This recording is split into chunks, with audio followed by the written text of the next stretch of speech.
tá bom? Então a gente está só aguardando ele entrar na sala para a gente dar início ao nosso evento. Ok, fico no aguardo.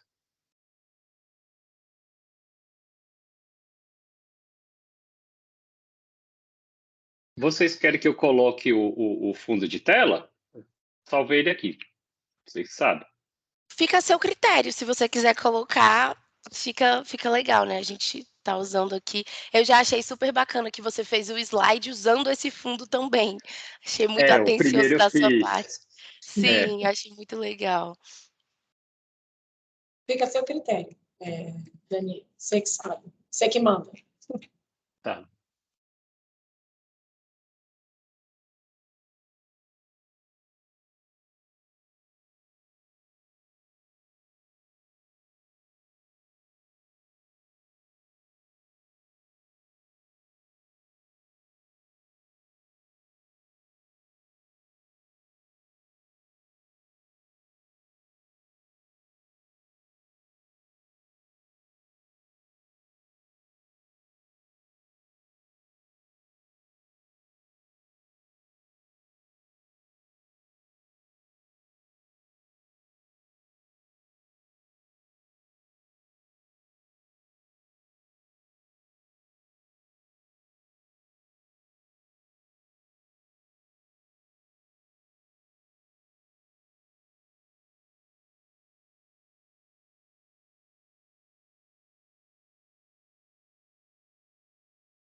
Olá.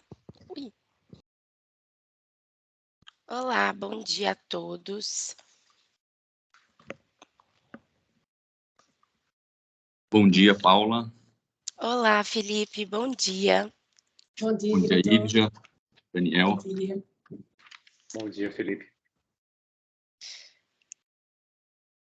Vamos dar início aqui, então, à nossa terceira palestra da primeira semana de integridade. Vou compartilhar aqui a tela com algumas orientações para a gente dar o início à palestra, para a gente começar a nossa palestra.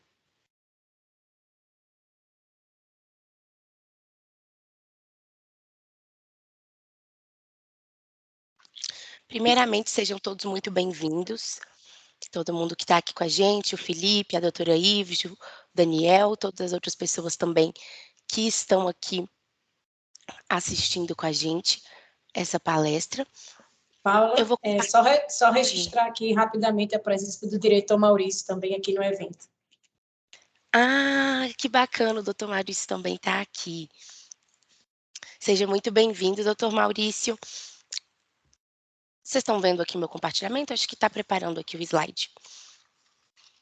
Bom dia, sejam muito bem-vindos à primeira semana de integridade da Agência Nacional de Águas e Saneamento Básico. Muito obrigada pela sua presença. O meu nome é Paula Aguiar, integro a equipe de Corregedoria e Unidade de Gestão de Integridade da ANA, organizadora deste evento. Dando continuidade aos eventos dessa semana, começa agora o nosso terceiro webinário da Semana de Integridade da ANA, que abordará o tema Insights Comportamentais, Novas Fronteiras para a Gestão de Integridade e Prevenção da Corrupção. Este encontro virtual tem o objetivo de debater os desafios e as oportunidades envolvidos na aplicação de ferramentas das ciências comportamentais aos programas de integridade nas organizações públicas. Acreditamos que assim auxiliaremos os servidores e colaboradores da ANA a construírem todos os dias a cultura de integridade da agência, assegurando respostas claras e efetivas aos desafios da prática profissional cotidiana. A programação detalhada de todos os webinários que já foram realizados nessa primeira semana de integridade da ANA poderão ser conferidos nos canais de comunicação interna da ANA. As suas dúvidas e reflexões podem ser compartilhadas por meio do chat para vocês debaterem conosco esse tema tão importante. A ANA é você. Antes de darmos início ao nosso evento, quero agradecer a presença das seguintes autoridades. Primeiramente, Felipe Sampaio, diretor da Agência Nacional de Águas e Saneamento Básico. Felipe, se você quiser falar algumas palavras para a gente. Obrigado, Paula. Tudo bom, pessoal? Com muita alegria. Bom, primeiramente, quero agradecer, em nome da diretoria colegiada da ANA, a presença de todos vocês aqui, que unem a nós para tratar de temas tão relevantes para a nossa administração pública. Sou egresso da carreira do Ministério Público da União, na instituição que tem sua base de atuação, o zelo pela transparência da coisa pública.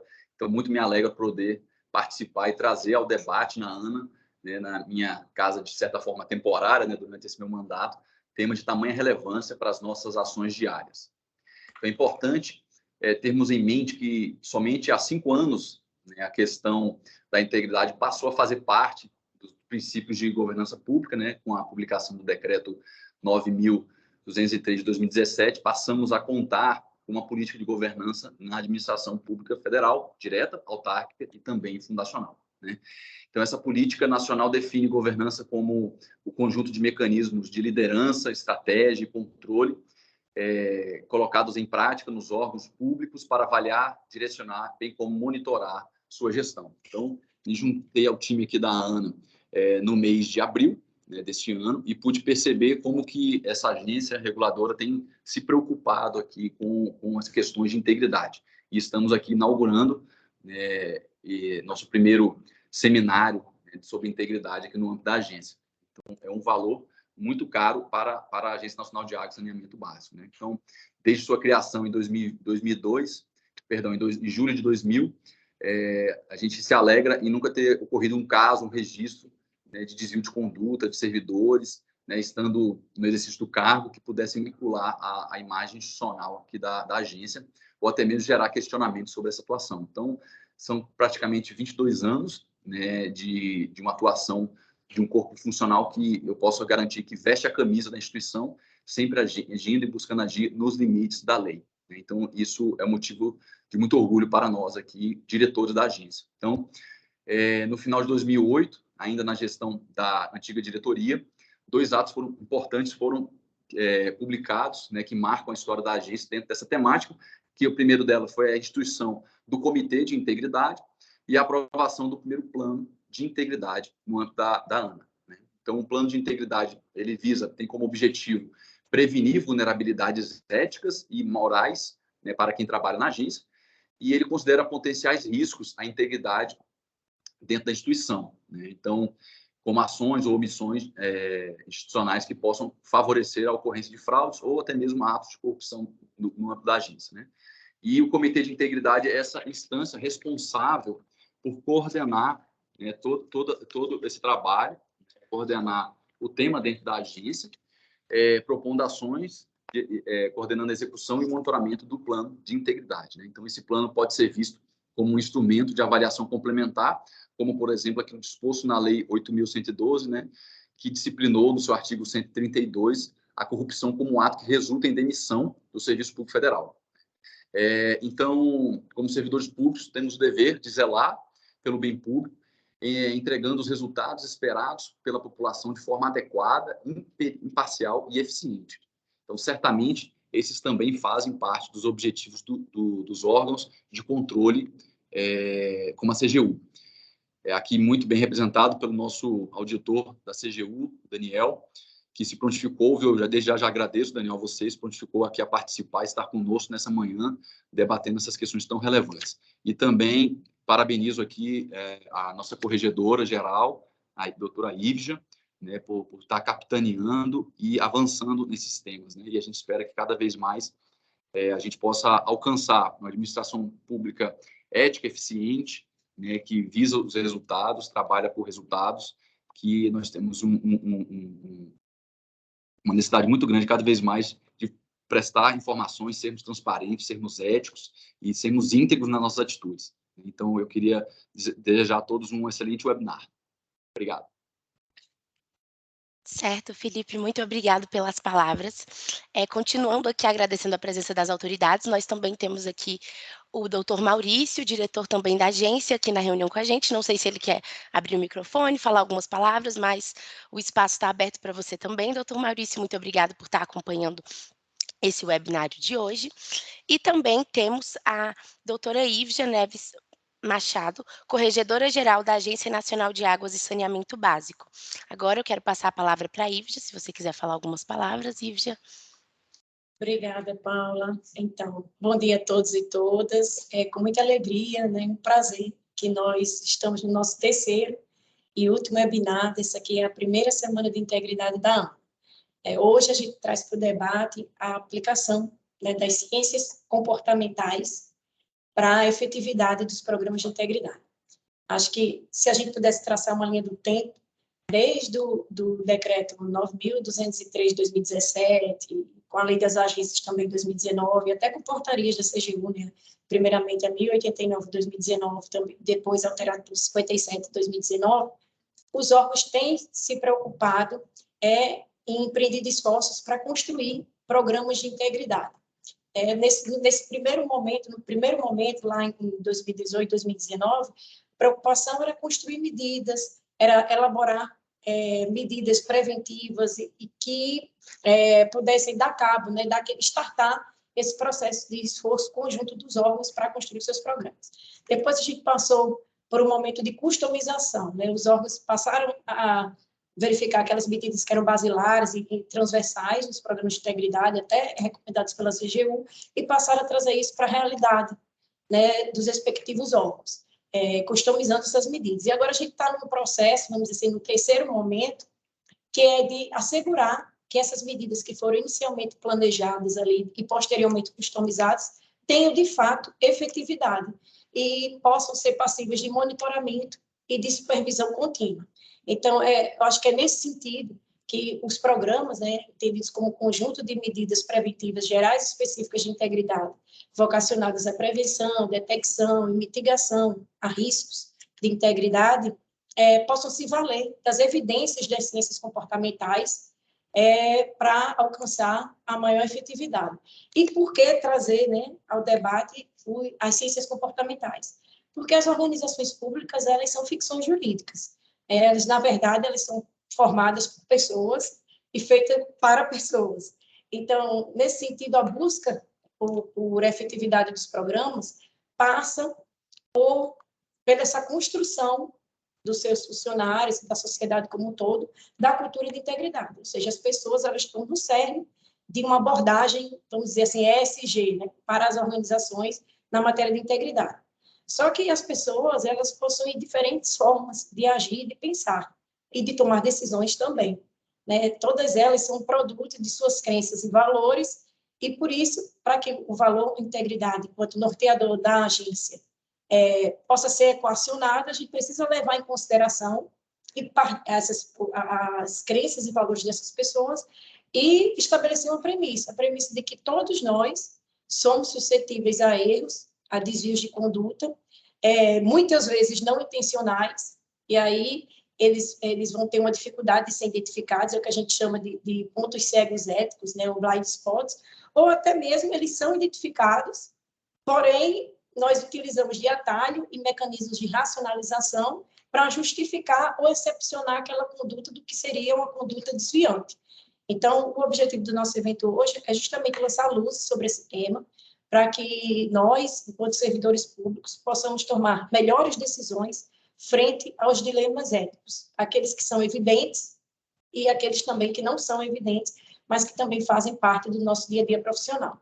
E ressaltando isso, que o programa de integridade, a efetividade do programa de integridade passa por uma construção coletiva, né? Os servidores públicos, os servidores da ANA, eles são parte desse processo. É importante esse sentimento de pertencimento, para que os servidores não sejam vistos apenas como fatores de risco ou a serem vigiados ou controlados. O objetivo é justamente esse, é capacitar, treiná-los para que sejam cada vez mais hábeis a identificar esses dilemas e saber como proceder nessas situações. Acho que, assim, nós podemos gerar excelentes resultados para a organização, reforçar o nosso compromisso com o interesse público e também estabelecer uma relação de confiança e de transparência com os agentes privados que se relacionam com a ANA.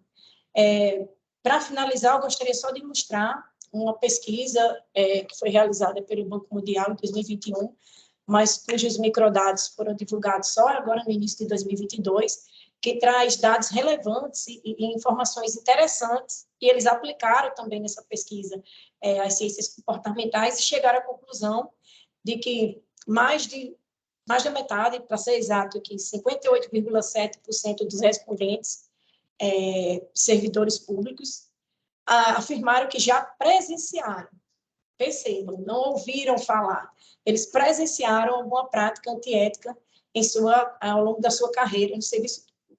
E o ponto que me deixa feliz também é que para 69,8% desses respondentes, os programas de integridade constituem importantes ferramentas para prevenir corrupção e para fomentar posturas mais éticas no serviço público.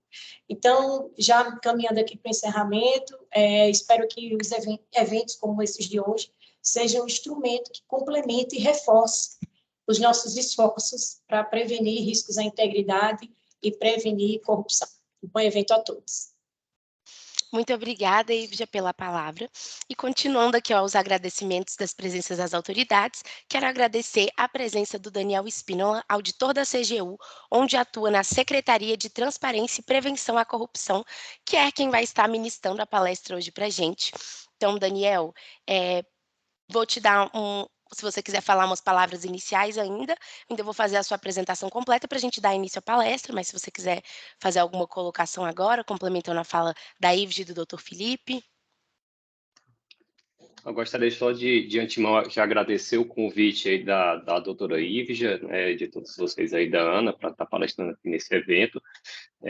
Isso que a Ivja falou, vamos abordar aí bastante durante hoje e amanhã, né, essa centralidade das pessoas, né, da importância da gente conhecer das pessoas e do ambiente organizacional para a efetividade dos programas de integridade. Vamos falar disso daqui a pouquinho. Certo. Antes de iniciarmos, quero reiterar o convite feito previamente ao público. As sugestões e perguntas feitas aos palestrantes devem ser feitas através do chat, e aí, no final do evento, a gente vai ter um momento para debates e respostas às perguntas selecionadas. Agora, eu gostaria de convidar o Dr. Daniel Espínola, nosso convidado, que é auditor da CGU, mestre em Governança e Desenvolvimento pela Escola Nacional de Administração Pública, palestrante e pesquisador das Ciências Comportamentais aplicada aos programas de integridade. Muito grato por compartilhar conosco seu conhecimento sobre um tema tão importante que busca compor o conjunto de ferramentas disponíveis na busca contínua da efetividade dos programas de integridade nas organizações públicas. Agora, Daniel, passo a palavra para você. Vou parar de compartilhar minha tela aqui, se você quiser, para você poder compartilhar o seu. E a gente pode dar o início à palestra, ok? Ok.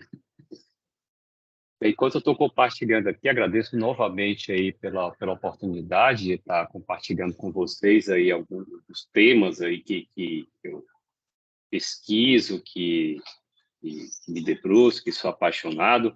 Esse tema das ciências comportamentais, como a doutora Ive já falou, ele é central para a gente pensar na efetividade dos programas de prevenção à corrupção. Não adianta só, né, a gente criar, né, leis, criar a obrigatoriedade desses programas, quando eles não refletem a realidade das nossas organizações, ou as pessoas, ou não refletem os riscos que as pessoas, né, que nós, enquanto seres humanos, não somos pessoas perfeitas ou robôs, mas sim somos humanos com todas as suas qualidades, seus defeitos, suas características. E a ideia do que eu preparei para vocês aqui hoje é apresentar algumas histórias, né? A ideia não é ser algo, não ser uma palestra, né, cheio de dados científicos, mas trazer histórias reais aí de casos que envolveram a questão das ciências comportamentais, dos ambientes organizacionais. Enfim, como nós podemos aprender com essas histórias, né, a melhorar as nossas organizações e, né, fazer com que elas se tornem, né, o que continuem a ser organizações aí íntegras, né, como o Dr. Felipe aí, né, ressaltou aí, né, bom saber aí que a Ana está indo no caminho muito bom, né, em relação ao tema, né, espero que continue assim. Vou compartilhar aqui a tela, só um minutinho com vocês. Eu vou pedir, por favor, alguém só me informar se... Só um minutinho, se está vendo. Tá compartilhando certinho, Daniel? Tá certinho, né? Consegue certinho. Ok, obrigado.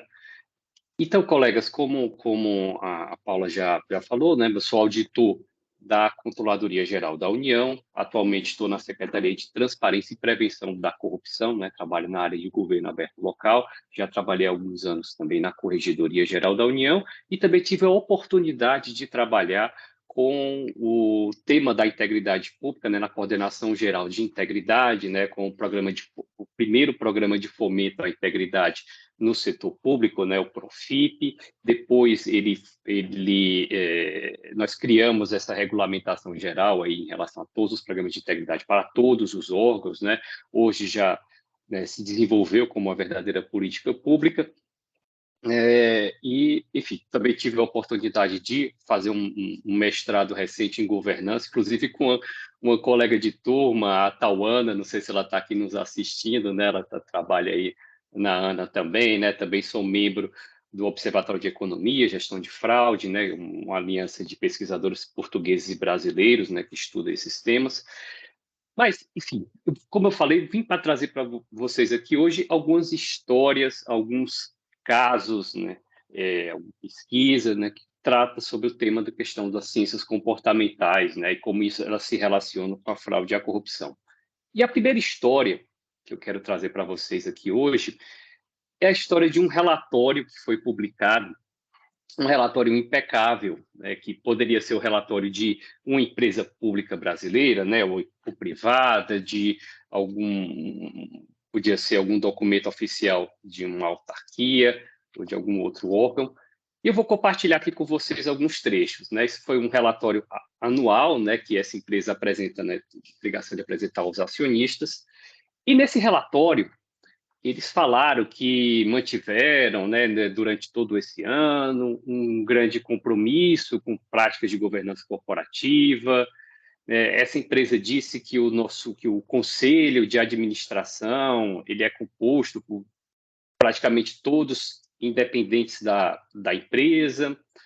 Os comitês de auditoria, de governança, de finanças, riscos, são formados por conselheiros independentes, eles possuem um código de ética, contam com um comitê de riscos, adotam elevados padrões de gestão de riscos, os controles internos são atestados por auditores independentes, né, por as grandes empresas de auditoria. Então, eles publicaram todas essas informações no relatório, e aí vou pedir, né, quem quiser participar no chat, estou com um olho aqui no chat também, né, quem quiser aqui opinar, o que é que vocês acham, como estava essa empresa aqui, né? Vocês acham que é uma empresa boa, que parecia uma empresa sólida, parecia, né, assim, muita gente às vezes investia também dinheiro nessa empresa, né? Quem quiser ficar à vontade aí, né? Vão ter alguns momentos de participação, fique à vontade para colocar aí sua opinião no chat. Mas essa empresa, né, que aparentemente parecia muito boa, na verdade, esse foi a Paula está digitando aqui alguma coisa, mas esse foi o relatório anual de 2008 do banco norte-americano Lehman Brothers. Era o quarto maior banco de investimentos dos Estados Unidos, uma empresa de mais de 150 anos, uma empresa super confiável, né? Como a Paula colocou, ela parecia sim uma empresa muito séria, muito sólida, muitas pessoas investiam dinheiro aí nesse banco, né? Empresas, grandes empresas, até países também, que publicou esse relatório em 2008. E, assim, como alguns de vocês se lembram, ele faliu, né, no início aí de 2009, depois de publicar esse relatório. E, na época, né, as razões, né, que foram divulgadas muito na imprensa, disseram que eles investiram, né, em hipotecas que não tinham valor, né, chamavam de hipotecas podres, né, que eram casas que no papel custavam muito, mas que no mercado valia muito pouco, que eles manipularam os balanços da empresa. Isso tudo foi verdade, sim. Eles fizeram investimentos muito ruins, né? Isso não constava de uma forma, né, muito clara nos seus balanços contábeis. Então, teve todo esse problema aí mesmo interno, né, de fraude. Mas isso é só uma parte da história. Isso também foi só o que eles viram ali em primeiro lugar. Depois, né, não só com Lehman Brothers isso aconteceu, mas também com grandes seguradoras, a Enron, uma empresa de telecomunicações, Broadcom e o AIG, enfim, várias empresas se quebraram nessa época, né, também com esses fraudes em balanço, fraudes contábeis. E depois foram se investigar, né, como era dentro dessas empresas, o que é que existia por trás desses balanços contábeis, por trás desses relatórios impecáveis. Em que contextos esses empregados, essas pessoas tomavam essas decisões lá. E aí foi visto que dentro das empresas, né, aqui no caso do Lehman Brothers, os seus empregados, eles tinham um modelo ali de crescimento dentro da empresa e recompensas para eles fecharem ali negócios ali a qualquer custo, né? Então, você aceitava ali uma hipoteca ali, por qualquer valor, que você queria era fechar ali um contrato, fechar um negócio, você aceitava aquelas informações sem questionar, porque você queria era bater meta e com isso ganhar bônus anuais, subir na hierarquia da empresa, né? Claro, teve muita manipulação de balanço, falta de transparência, inclusive pela alta direção. Então, a alta direção dessas companhias também se envolveram diretamente nessas fraudes. E tinha um ponto interessante, porque ela era auditada por uma que na época se chamava as Big Five, as grandes empresas de auditoria mundiais, né? Na época, se não me engano, era Arthur Andersen, que era uma grande também empresa de auditoria que, juntamente com a alta direção, né, entraram nesse esquema aí de fraude para manipular esses balanços. E, por outro lado, também existia pouca regulação governamental. Então, o próprio governo, né, que era para regular ali esses mercados aí bancários, de capitais ali nos Estados Unidos, né, fechava os olhos, né, ou não fazia uma regulação suficiente desses casos de fraude. Então, você tinha ali todo um ambiente, né, desde do empregado ali, da linha de frente do banco, né, passando pela alta direção, passando pela empresa de auditoria, inclusive a própria regulação governamental, que era muito incipiente, né, tudo isso criou esse ambiente que gerou a quebra do Lehman Brothers e de outras grandes empresas americanas. E o que se viu, né, e depois aí, os estudiosos da administração pública, posteriormente até os estudiosos das ciências comportamentais, eles viram que nas organizações, o que a gente vê, o que a gente, né, fala, e muitas vezes é uma ponta de um iceberg. O que a gente vê são os programas de integridade, são as políticas de gestão de risco, são os treinamentos, os canais de denúncia, são os relatórios de auditoria, as políticas, os procedimentos, as áreas, as estruturas, os cargos. Isso é o que a gente, às vezes, é mais concreto da gente ver e da gente trabalhar, muitas vezes, no nosso programa de integridade. O que está por baixo desse iceberg, que é a sua maior parte, que é o seu maior volume, que é o que realmente, né, afunda os Titanics aí da vida, são muitos outros temas que a gente às vezes não vê. Por exemplo, conflitos entre os colegas de trabalho, né, casos de racismo, machismo, racionalização de atos desonestos, como a doutora Ives aí, né, falou, a gente vai falar um pouquinho disso também, né, decisões tomadas com muita escassez de tempo, pressões indevidas, às vezes mau exemplo das lideranças, as cegueiras éticas organizacionais, assédio, culturas organizacionais tóxicas. Então, tudo isso são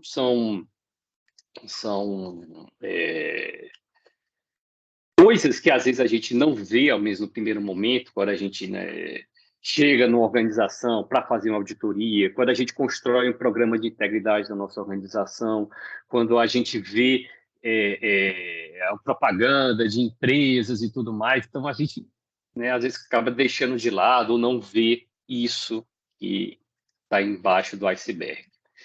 Mas como é que a gente, então, né, qual é a nossa primeira reação quando a gente se depara com esses problemas nas nossas organizações? O que a gente, né, vê e tenta trabalhar, né, e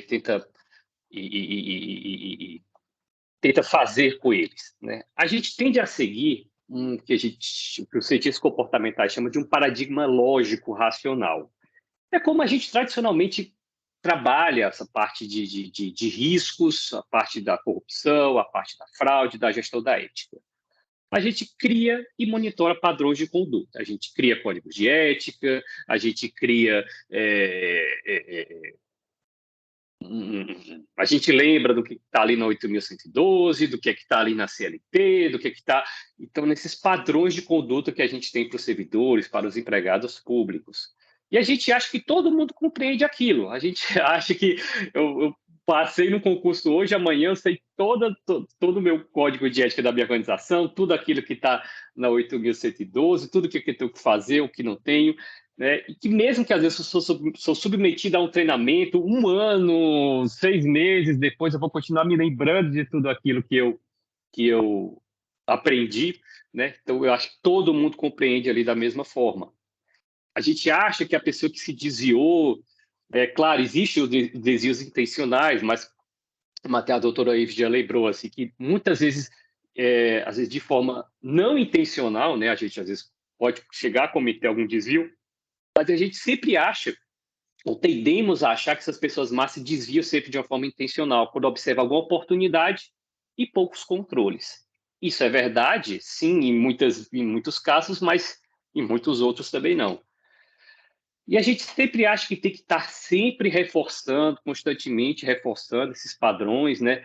sempre a maior vigilância, sempre mais controle, sempre mais punições, né? Então, eu estou sempre vigiando, punindo e controlando, que com isso eu vou diminuir os casos de fraude, de corrupção, de desvios éticos na minha organização, né? Esse é o que tradicionalmente chama do paradigma lógico-racional. Isso é como a grande maioria das organizações, né, lida com esse grande iceberg aí, que são esses problemas, né?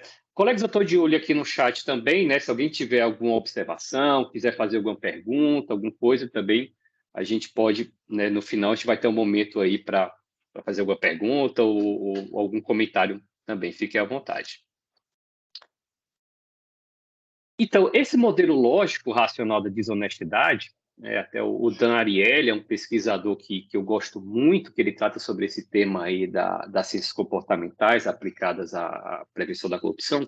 Ele faz aqui um pouquinho dessa balança, né? A gente sempre tende a achar, segundo esse modelo lógico racional, que quanto mais eu posso ganhar, né? Se eu tenho ali uma oportunidade de um ganho financeiro muito grande, né? Isso tende a aumentar a desonestidade, né? Por outro lado, se eu sei que eu vou receber uma pena muito grande ou ter uma grande probabilidade de ser pego, né? Isso diminuiria, né, a minha tendência a cometer um ato desonesto, diminuiria a desonestidade, né? Então, isso é o que geralmente a gente, né, entende dentro desse paradigma lógico-racional.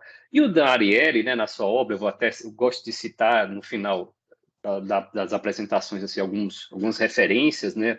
O livro dele é muito interessante, né? E ele traz que, na verdade, as ciências comportamentais, né, os psicólogos sociais, os cientistas comportamentais, eles descobriram que a quantia a ser ganha com um ato desonesto, a probabilidade de você ser pego, não tem tanto efeito, né, para diminuir ou para aumentar a desonestidade. A severidade das punições pode ter, em alguns casos, aí, uma tendência a diminuir esses atos de desonestidade. Mas, por outro lado, ele traz isso bastante na obra dele, o que sim, né, de acordo com as ciências comportamentais, pode aumentar a desonestidade, né? Primeiramente, a nossa capacidade de racionalizarmos nossos atos desonestos, né? Vou falar disso em breve, né? Mas a racionalização é a nossa capacidade de criarmos justificativas para nós mesmos em relação aos nossos atos desonestos, né? Nós justificarmos, fazendo aquelas justificativas, eu vou parar esse carro aqui nessa vaga de deficiente, mas é rapidinho, é só ali para deixar uma coisa na portaria do prédio, ou não, eu só peguei aqui esse pequeno objeto aqui da repartição, mas é só umas canetas, são só algumas folhas de ofício, ninguém vai dar por falta, ou então só essas pequenas justificativas que a gente cria, né, para o cometimento desses atos. Também os conflitos de interesse, né? Ele diz que essa zona cinzenta, às vezes entre o certo e o errado, né? Ou aqueles atos ali da sua vida privada que podem ter alguma influência na sua vida, no seu serviço público, né? Essa zona cinzenta que os conflitos de interesse criam podem aumentar as desonestidades, a criatividade, né? Isso é interessante que ele traz, que às vezes pessoas muito criativas acabam tendendo a ter a maior capacidade de racionalização, de criar maiores histórias para si mesmo, né, para justificar esses atos desonestos, né? Os escorregadores éticos, vou falar mais deles também na frente para vocês. O próprio esgotamento físico e mental, né, pode aumentar a desonestidade, então tomem decisões importantes quando vocês estiverem mais descansados, né?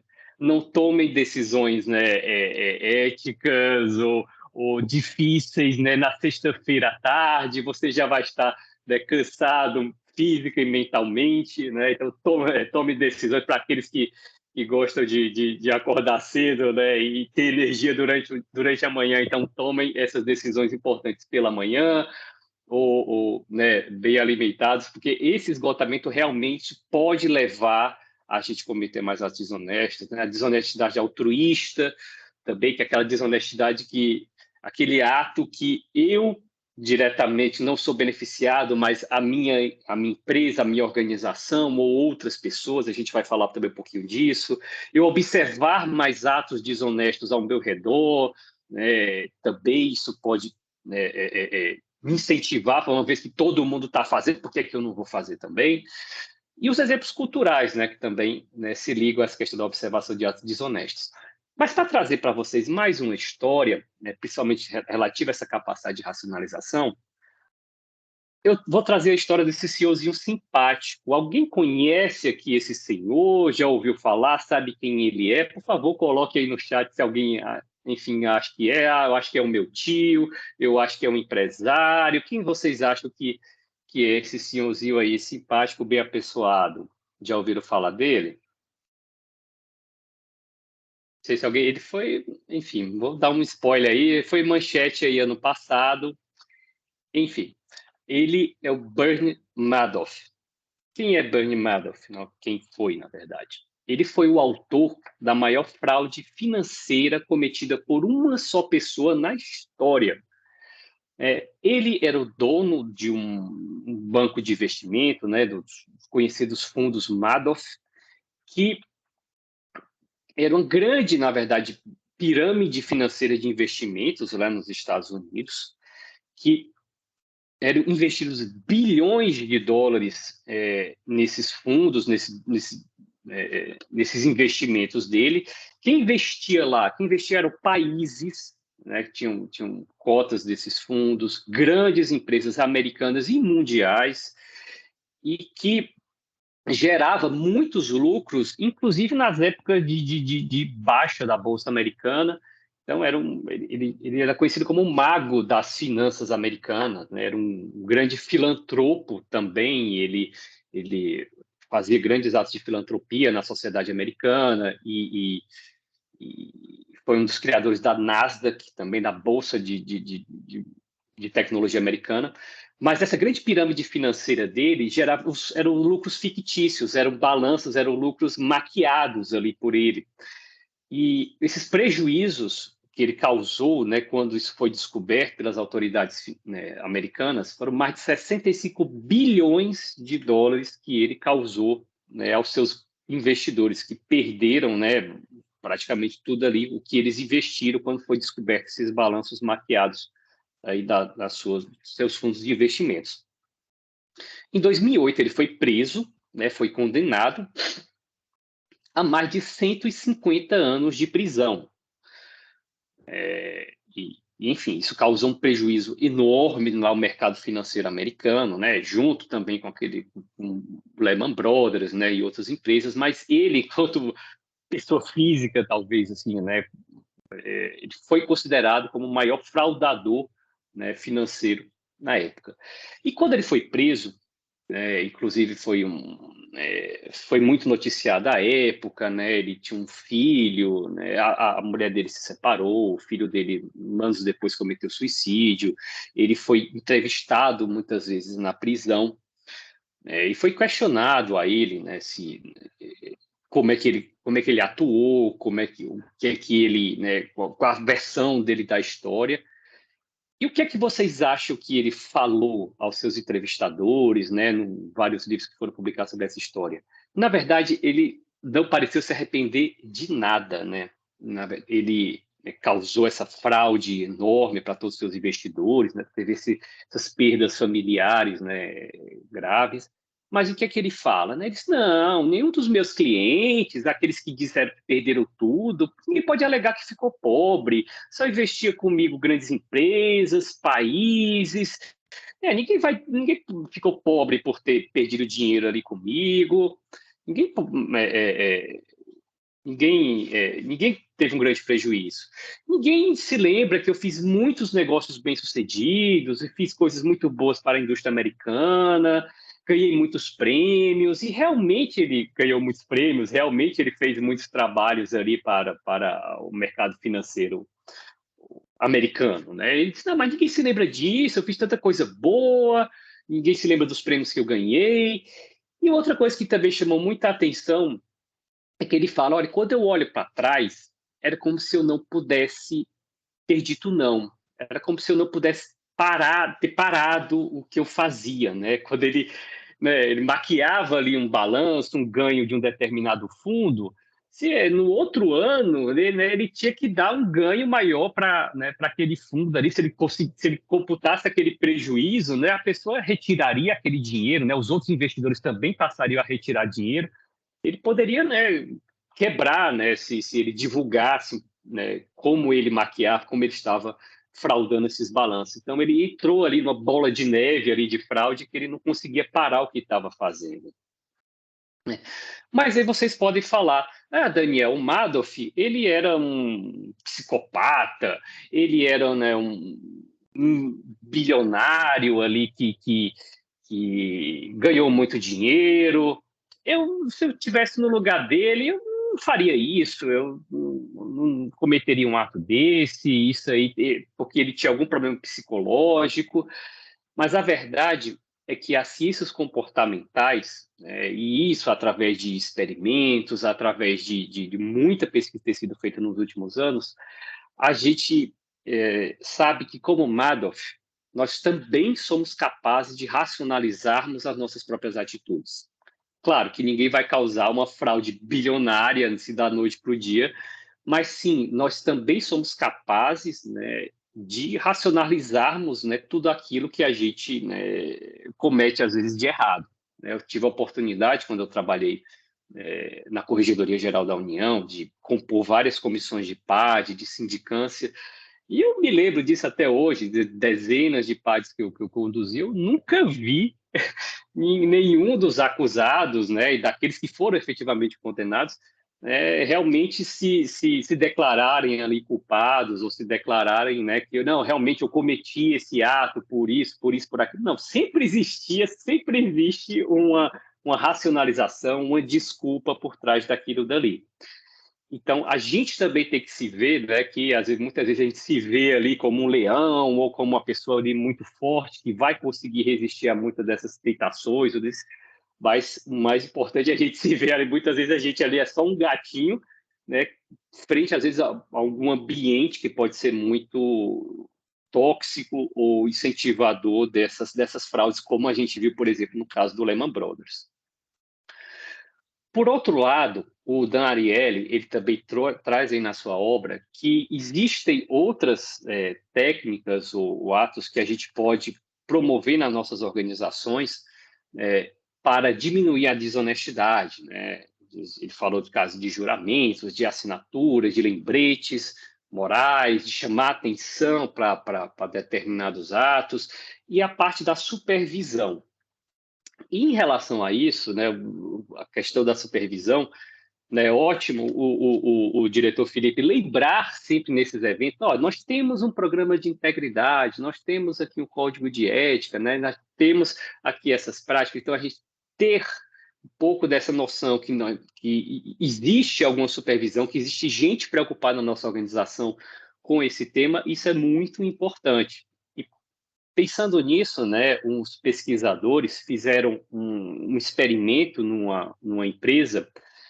Esse experimento é muito interessante. Eles colocaram uma máquina de café, né, num cantinho assim, né, meio escondido ali né, numa copa ali de uma empresa, e colocaram ali, olha, aqui você coloca um dinheirinho numa jarra para você pegar o seu café. Você vai pagar 50 centavos ali para pegar um café, 30 para pegar um chá, 10 leite e tal, uma xícara é 30, coloque seu dinheiro na jarrinha, por favor, né, e tire ali o seu café. O café, né, era pago, mas você colocava ali, né, o dinheiro, e não tinha ninguém olhando ali, não tinha uma pessoa perto, não tinha câmera, estava num cantinho assim meio escondido, a pessoa podia simplesmente pegar ali o café e ninguém saber, né, o que é que você pegou ou não, se você colocou dinheiro ou não, né? Tinha uma jarrinha ali com dinheiro. Mas o que eles colocaram aí nesse experimento? Eu vou pedir aí, né, a opinião de vocês aí no chat. Eles fizeram duas modificações nesse recado. Em alguns recados, eles colocaram uma figura, simplesmente uma figura de olhos em cima desse recado. Uma figurazinha. E em outras semanas, né, ali na mesma máquina, no mesmo ambiente, com a mesma mensagem, eles colocaram figuras de flores. O que é que vocês acham aí? Fique à vontade para colocar no chat. Qual dessas mensagens, né, acabou verificando se era mais efetiva, no sentido de ter mais dinheiro dentro da jarra ou não? Era com óleos ou era com flores? O que é que vocês acham aí? Óleos ganhou mais dinheiro. Mulher olhando. Então, a gente tem essa tendência realmente, né? E vocês são bons cientistas comportamentais, de ver que quando a gente tem a noção que está sendo observado, né? Esse aqui foi um gráfico que foi publicado lá no experimento, né? Esse gráfico horizontal, né? É o dinheiro que foi pago lá na caixinha. Ele era maior quando eu tinha figuras de óleos do que quando eu tinha figuras de flores. Se vocês olharem aí, e toda semana eles trocavam essa imagem. E vocês olharem, se tiverem curiosidade, lá embaixo, aqueles olhos bem grandes, assim, as pessoas pagavam bastante ali nesse experimento, né? E os pesquisadores, eles né, dentre as conclusões aí desse estudo, eles falavam, olha, eram só imagens em preto e branco, o recado era o mesmo, mas a gente sabe que o nosso cérebro está configurado para processar esses rostos e olhos, né? Isso provavelmente porque é muito importante para a gente saber se estamos sendo observados por outras pessoas, assim, mesmo que ali onde tinha a máquina de café não tivesse nenhuma pessoa ali por perto, né? Simplesmente eu ter nossa, olha, alguém pode estar me observando, né? Isso já fazia eu ter uma maior conformidade, né? Com aquela regra que estava sendo sugerida ali, né? Então, colegas, a gente sabe que no ambiente organizacional, né, a gente também pode estar sujeito, né, tanto a seguir determinadas regras, como também a não seguir, né? Existe, às vezes, o ambiente ele pode criar essas vulnerabilidades, que a gente chama de os escorregadores éticos, no seu próprio ambiente, né? Por exemplo, se eu tenho na minha organização, né, normas, orientações muito vagas, a gente diz que são os escorregadores éticos, que a gente, às vezes, desce neles e pode chegar aí num ato aí mais grave, num ato, né, de fraude, de corrupção. Por exemplo, quando eu tenho numa organização normas, orientações muito vagas, né, eu tenho uma maior margem para essas pessoas confiarem em suas próprias interpretações, justificarem comportamentos desonestos, né? Por exemplo, lá num banco como aquele do Lehman Brothers, às vezes você não tinha, às vezes, ali uma orientação muito firme ou muito direta, às vezes da alta direção, dizendo, olha, para você aceitar determinadas hipotecas, você tem que ter tais e tais e tais, observar tais e tais requisitos ou garantias, né? Eu tenho que ter isso de uma forma muito clara na minha organização, muito bem comunicada pela alta direção, pelas chefias imediatas. Então, se eu tenho isso de uma forma muito vaga, aquele código de ética que diz que você tem que ser bacana com um coleguinha, que você não pode pegar nada lá da repartição. Então, isso aí, gente, a gente sabe que isso não tem efetividade quando isso não é de uma forma muito direta ou muito clara. Como eu falei, os conflitos de interesse também, que são aqueles atos ali naquela fronteira entre o público e o privado, às vezes algo do seu ambiente, da sua atividade privada, que pode resvalar numa decisão que você vai tomar enquanto servidor público, né, o que pode gerar, às vezes, recompensas não monetárias, que são mais difíceis, às vezes, de resistir, então pode gerar mais interpretações e mais motivações ali ambíguas, que pode resvalar num ato de corrupção, né? Metas irrealistas, às vezes, funcionários submetidos, perdão, a grande pressão ou a necessidade de produzir algo de uma forma muito, sem muita reflexão, isso pode gerar, né, casos de fraude e corrupção, e a própria lealdade às organizações, indivíduos que possuem maior probabilidade de agir de forma antiética quando a organização e não o próprio indivíduo se beneficia desse comportamento desonesto, aquele que eu tinha falado antes da desonestidade altruísta. Eu digo, não, quem vai levar o benefício não sou eu, é a minha empresa, é a minha organização, são outras pessoas e tudo, eu estou recebendo... Mas, Daniel, você está falando isso, eu não estou conseguindo visualizar muito bem esses escorregadores éticos, né? Você pode me trazer um exemplo? Eu vou trazer um exemplo que a gente viveu, né, alguns anos atrás, traz bastante desses escorregadores éticos. Mas antes eu vou querer também a opinião de vocês aqui no chat, quero saber se vocês são bons aí de esportes, né? Eu quero saber de vocês, na opinião de vocês, quais foram os esportes que renderam mais prejuízos para o Brasil em relação à corrupção? Quais vocês acham assim que foi o basquete, teve muito caso de corrupção, vôlei, não sei. Por favor, fique à vontade aí no chat aí para colocar a opinião de vocês assim. Futebol, a Érica está colocando. É uma boa aposta, Érica. A Paula também foi no futebol. A gente está meio enviesado aí com Copa do Mundo e tudo mais, né? Enfim, também já aproveitando e agradecer aí a compreensão aí da Ívgia e dos colegas aí da Ana aí em relação à agenda semana passada, né? Copa do Mundo e outras agendas de fim de ano que, né, que fez a gente ter que remarcar para hoje. Natação, futebol, tênis, quase que o Mário chegou perto. Mas, com certeza, sim, o futebol gerou muitos prejuízos, a construção dos estádios na Copa do Mundo foi, né, vários estádios tiveram problemas aí com fraude e corrupção, mas teve um esporte que, com certeza, gerou muitos prejuízos, talvez não seja o que mais rendeu, mas chegou muito perto, mas eu acho que ninguém falou aqui, que foi o squash. O squash, Daniel, o squash. Mas eu nunca joguei squash, mal vejo isso na televisão. Pois é, mas foi por causa de uma partida de squash que tivemos, né, uma fraude bilionária na Petrobras, né? Isso foi um depoimento que o Pedro Barusco, que na época era diretor lá da Petrobras, deu na época da CPI.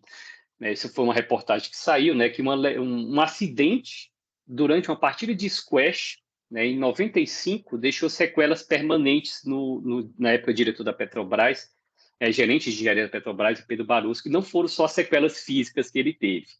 Né, durante essa partida de squash, ele teve uma fratura, né, muito grave, e ele teve que fazer uma cirurgia nos Estados Unidos. Então, tinha um lobista, né, que circulava ali pela empresa, né, esse lobista Júlio Fairman, era representante da SBM Offshore, que era uma das construtoras, aqueles navios sonda, né, eram construções assim, bastante, né, caras, que a Petrobras, né, comprava e arrendava, né, para fazer exploração de petróleo. E esse lobista, ele se ofereceu para acompanhar o Barusco na viagem. Disse, não, você vai fazer lá uma cirurgia? Não, eu vou com você, tudo, não vou, eu pago lá a viagem para você fazer essa cirurgia. Né? O Barusco, ele era servidor de carreira da Petrobras, tinha quase 20 anos de carreira aí na época, e durante essa viagem, né, ele diz que aceitou sua primeira propina. Durante essa delação premiada, lá o Ministério Público Federal, né, o Pedro Barusco, ele disse que conheceu esse lobista durante um projeto para a construção de um navio plataforma, né, o navio sonda, em 96. Eles começaram uma relação de convívio, né, que ia além do campo profissional. Né? Então, eles tinham uma relação ali de amizade, né, com esse fornecedor ali da empresa. Ambos, inclusive, viajaram com seus familiares para a região serrana, enfim, eram amigos aí, tinham intimidade. Então, essa intimidade toda fez com que esse lobista se oferecesse para acompanhar o Pedro Barusco nesse tratamento. E ao Ministério Público Federal, o Pedro Barusco afirmou, nesse período de viagem, conversa lá com esse lobista, estabeleceu-se ali que ele ia receber uma comissão por aquele contrato da SBM com a Petrobras. E iniciou assim, esse relacionamento ilícito. E aí, né, para tranquilizá-lo, né, o lobista falou, não, mas não se preocupe, tem uns funcionários mais graduados aí, outras pessoas da empresa também recebem aí uma comissão, não é só você não vai ser o primeiro, nem vai ser o segundo, várias pessoas recebem também, né? E aí, né, os procuradores da Petrobras, os procuradores do Ministério Público, né, até falaram aí na reportagem, é algo muito verdadeiro, sim, né? Ninguém aceita propina de cara. Né, esses corruptores, eles se aproximam aos poucos, oferecem ali um jantar, um convite, uma viagem, vai ganhando ali a confiança, a amizade ali do servidor, do empregado, do diretor, da pessoa, e faz uma propina de milhões, parece algo natural. E o Barusco, né, ele enumerou nessa delação 7 contratos que ele recebeu aí, né, valores indevidos, mas ele ainda afirmou o seguinte, gente, assim, né, e aí me lembra um pouco a história do Madoff. Ele disse que essa propina não era em troca de algum ato específico, mas sim de uma genérica boa vontade com a empresa. Ele disse, não, mas eles faziam um bom trabalho, eles eram fornecedores já de anos da Petrobras, eles, né, tinham um bom relacionamento com a empresa, isso eram contratos muito mais benéficos do que o de outros concorrentes, então ele tinha essa justificativa. Então, a gente consegue ver nessa história do Barusco vários desses escorregadores éticos que eu conversei aí com vocês, né?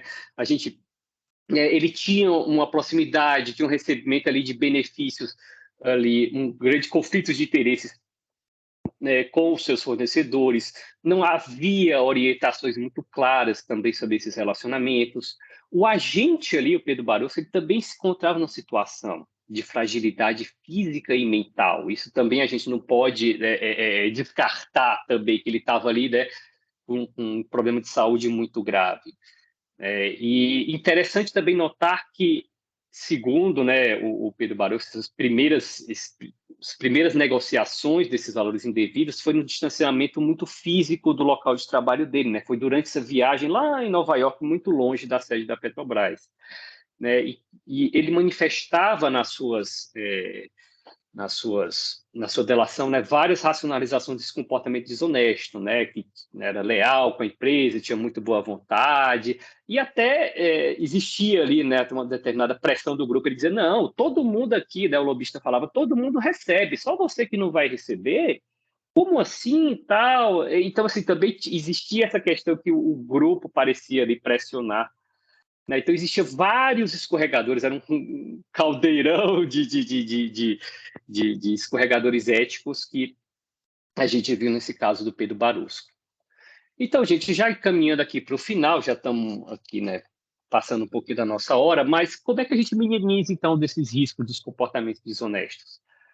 Né, de acordo com as ciências comportamentais, a gente tem que se atentar sempre, né, primeiro para o papel das altas lideranças. É o tom do topo, é o exemplo, é de estar aqui, né, junto dessa palestra, né, de vir aqui o diretor lembrar da existência do programa de integridade, de dar, né, condições para que essas equipes, né, e as áreas que se relacionam com o tema tenham condições, tenham voz, né, tenham protagonismo dentro das organizações, né, e que, claro, sejam exemplos de lideranças éticas e probas.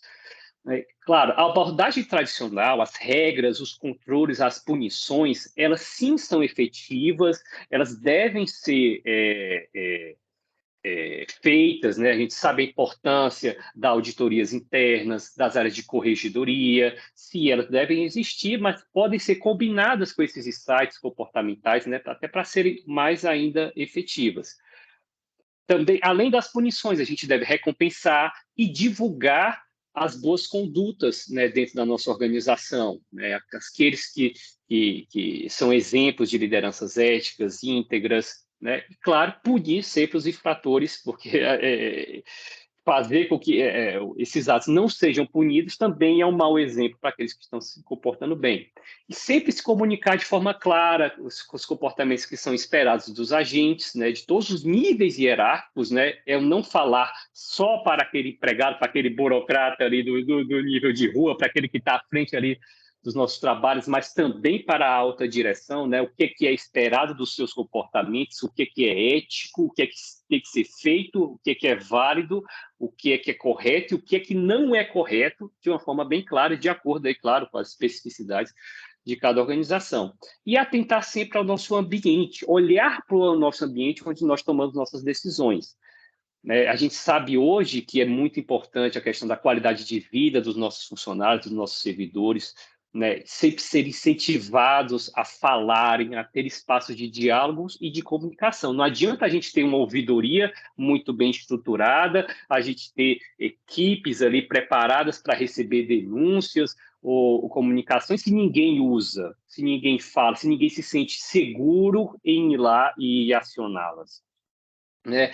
E, claro, avaliar sempre periodicamente o ambiente organizacional. Né? Vocês estão indo num caminho muito bom, né, de usar a gestão de riscos como um norte para o programa de integridade, mas esses riscos, essas nossas realidades organizacionais estão sempre mudando. Né? Estamos aí passando por um período de transição governamental, né? Pode-se mudar ministérios, pode-se mudar competências, pessoas, né, mudam de lugar, então os ambientes organizacionais estão sempre mudando, então a gente tem que estar sempre também adaptando nossos programas de integridade, nossas políticas, nossos controles internos para essas realidades, né, cada vez mais voláteis, né, incertas, que a gente vive. Então, o recado final que eu deixo para vocês é esse, né, que a gestão da integridade, a prevenção da corrupção, a promoção da ética, elas são atividades, como bem a doutora Ives já falou, assim, são atividades de design comportamental. Tem que pensar em comportamento, pensar em pessoas, para que elas internalizem esses valores das nossas organizações, sejam estimuladas a se conduzirem de forma ética e a produzir esse raciocínio moral dentro das organizações, né? Não seja só algo no papel, não seja só algo para vigiar, para punir e para controlar, mas sim que sejam que reflitam os valores das organizações e estimulem essas condutas éticas na organização.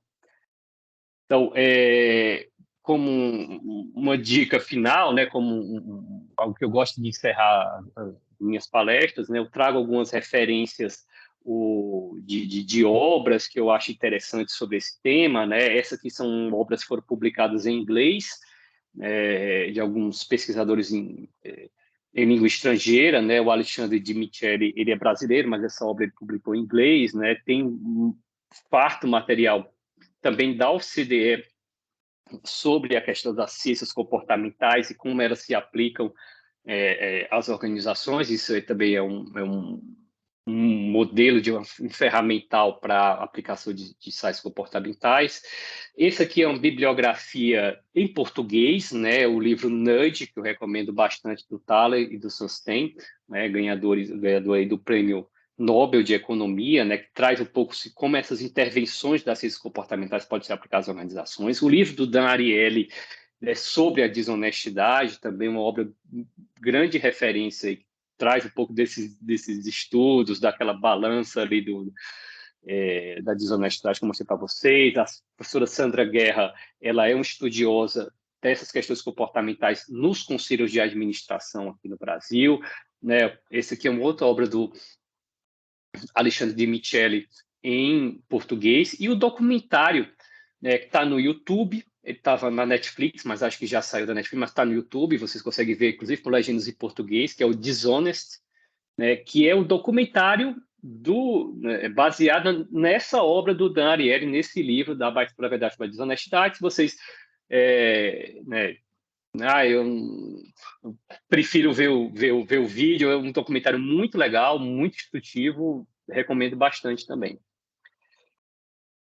Enfim, por fim, agradeço mais uma vez a oportunidade de estar compartilhando com vocês aqui nessa semana de ética e integridade. Assim, desculpa se eu passei um pouco aí do horário, mas agradeço e deixo aí o meu e-mail, né? Também estou aí no LinkedIn, aí, quem quiser também acompanhar o meu trabalho, e agradeço mais uma vez, me colocar à disposição, né? Se alguém tiver alguma pergunta, algum comentário, fico aqui nos minutos finais. Muito obrigado.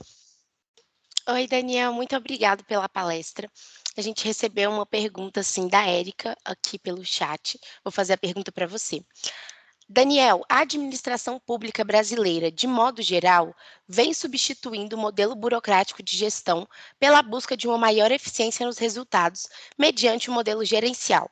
Nesse sentido, eis minha inquietação. Como consolidar procedimentos viabilizando o controle e fiscalização sem retornar ao sistema burocrático? Olha, isso aí é um desafio até uma colega de um curso, eu falei para ela, vou dar uma palestra agora pela manhã na Ana, falando sobre, né, ensaios comportamentais. Ela disse, mas a CGU está falando disso e tal, eu pensava que ela só fazia auditoria e tudo. Isso é realmente é um desafio até para nós, assim, eu não sou hoje da área de auditoria, tenho muitos amigos lá, auditores, mas a gente realmente é um desafio a gente consolidar esses procedimentos de controle, por exemplo, que a gente atua lá na CGU, né, de fiscalização, né, não só nós no controle interno, mas também o TCU, o controle externo, enfim, outros órgãos de controle, dentro desse sistema burocrático, dentro desse sistema que nos obriga a estar ali cumprindo essas obrigações legais, essas regras, né?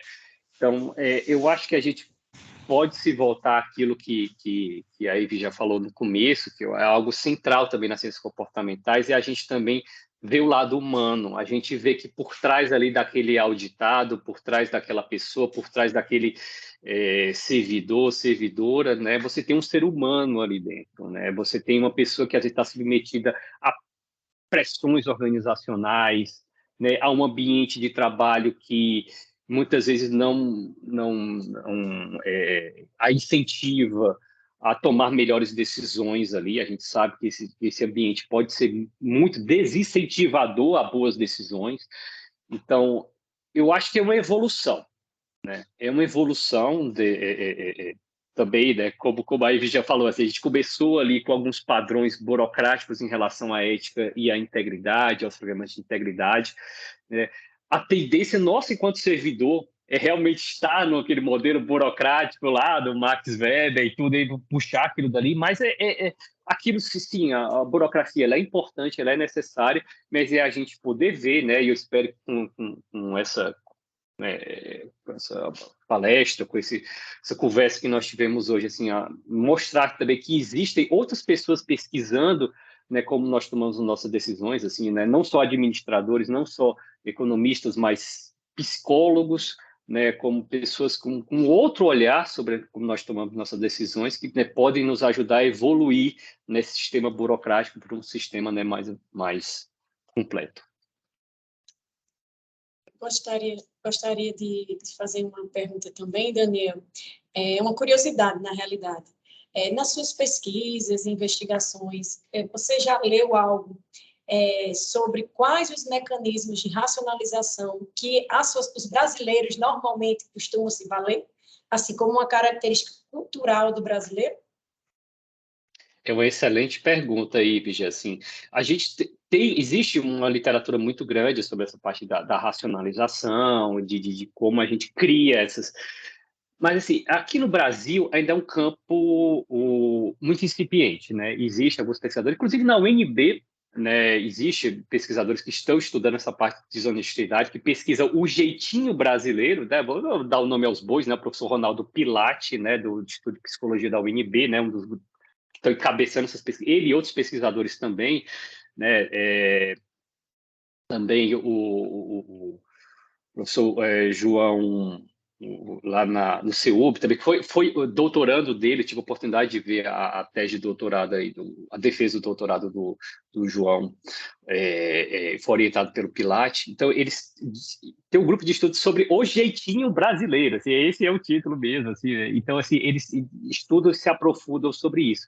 Mas a verdade, Ives, assim, eu não participo desse grupo, assim, né, só conheço assim, os pesquisadores, mas não difere tanto do que está no exterior. Assim. Na verdade, o que a gente usa como mecanismos de racionalização, você pode variar em relação ao ambiente, à cultura, mas não varia tanto em relação a outros países. E, na verdade, é todo mundo humano, todo mundo tem o mesmo DNA. Então, assim, está todo mundo sujeito que a gente fala, mas é porque os dinamarqueses são mais honestos que os brasileiros, que são mais... Assim, às vezes são os ambientes onde as pessoas estão, né, que, né, as culturas, o que a gente observa, como eu coloquei ali na balança, o que a gente observa sendo culturalmente aceito, né, o que as outras pessoas ao meu redor estão fazendo, né, que me levam a ter esses atos de racionalização. Mas existem, sim, algumas pesquisas boas, assim, até eu posso compartilhar aí com vocês algumas coisas dessas, sobre a questão do jeitinho brasileiro, de como a gente aqui no Brasil tem essas formas de racionalização. Né? Estou falando assim, do filme A Grande Aposta, que eu acho que foi que colocou, desculpa, foi a Érica, né? A Grande Aposta é muito interessante para entender a crise de 2008, sim, é um excelente filme também, vou recomendar. Vou pegar esse gancho também e deixar uma sugestão aqui, porque vai muito nessa linha que você colocou, Daniel, e também da história que você trouxe lá do Madoff. É um filme que está passando na Netflix, ele foi traduzido O Enfermeiro da Noite, eu não sei se alguém já teve a oportunidade de assistir. Esse eu não vi, não, ouvi falar.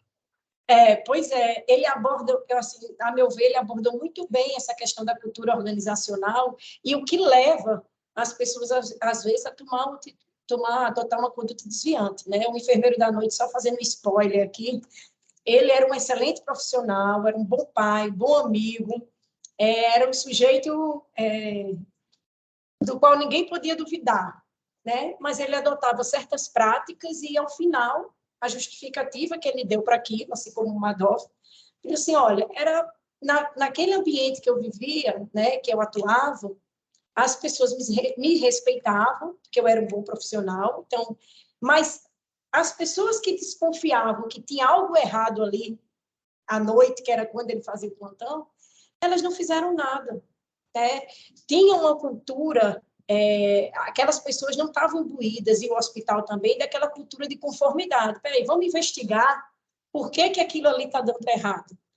E isso ele foi alavancando, passou décadas atuando em desconformidade, porque simplesmente, até usando os termos que um documentário depois que foi feito em cima do filme, diz, olha, ninguém me parou. E eu tinha essa conduta desviante, que era desconforme, mas os meus colegas desconfiavam, ninguém falava nada, o hospital tinha os seus programas de integridade, né, de compliance, também ninguém fazia nada, e eu fui até vendo até onde isso ia dar. Isso é uma história real, né? Então, as pessoas racionalizam, né? Era um profissional exemplar, mas tinha esse lado B aí. Verdade, Fica a boa dica dica também, aí. é muito bom. Boa dica, É boa muito dica. bom. Fica a dica aí para a semana aí, para esse período de recesso aí, a gente assistir. Pode dar sequência, Paulo. Certinho, muito obrigada. Acredito que se alguém quiser fazer mais alguma pergunta, enviar no chat aqui, ou se não também eu vou deixar disponível um e-mail, um e-mail da UGI, onde vocês podem estar enviando perguntas e a gente vai repassar essas perguntas para o Daniel e enviar a resposta posteriormente para vocês.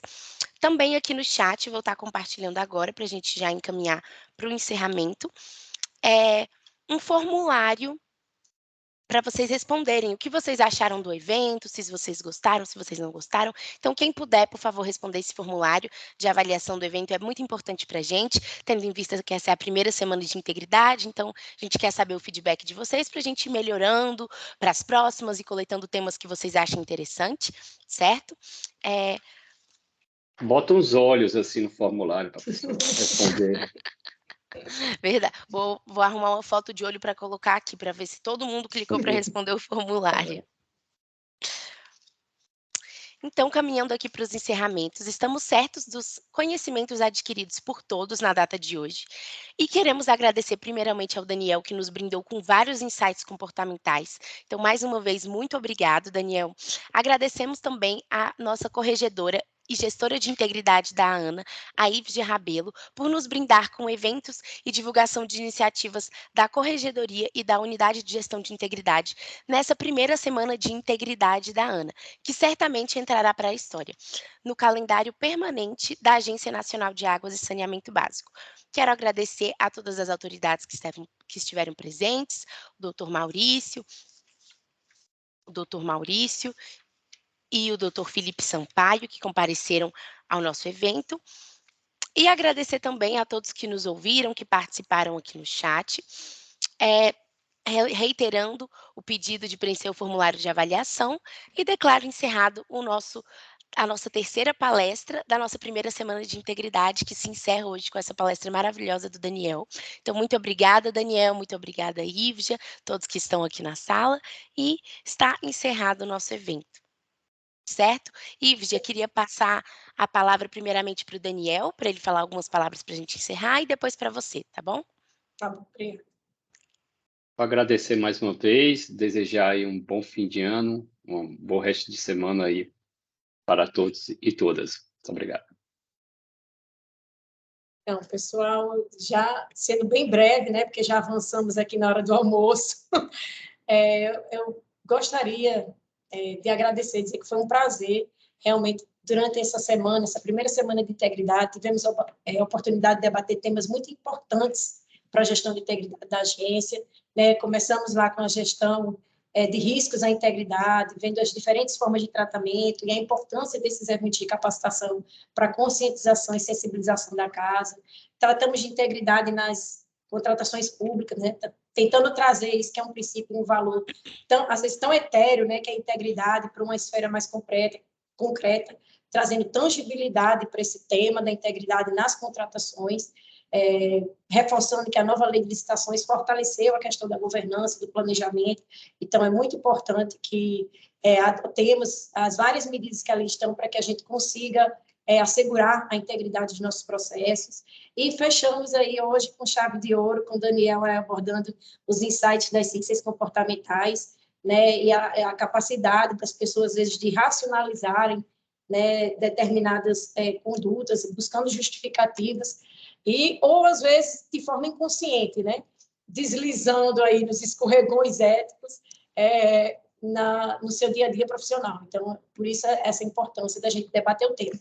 E reforçar também que, assim, apesar de ser a semana de integridade, a gente sabe que esse assunto é um assunto que deve estar na agenda permanentemente, que fortalecer e assegurar um efetivo programa de integridade da agência passe por essa construção diária, né, em manter esse assunto na agenda, se interessar, participar dos nossos eventos, enfim. Muito obrigada a todos, bom final de ano, boas festas de fim de ano para todos, estamos encerrando então, a nossa primeira semana de integridade da ANA. Um abraço. Tchau, Obrigado, tchau, gente. tchau, Boa tchau. tarde.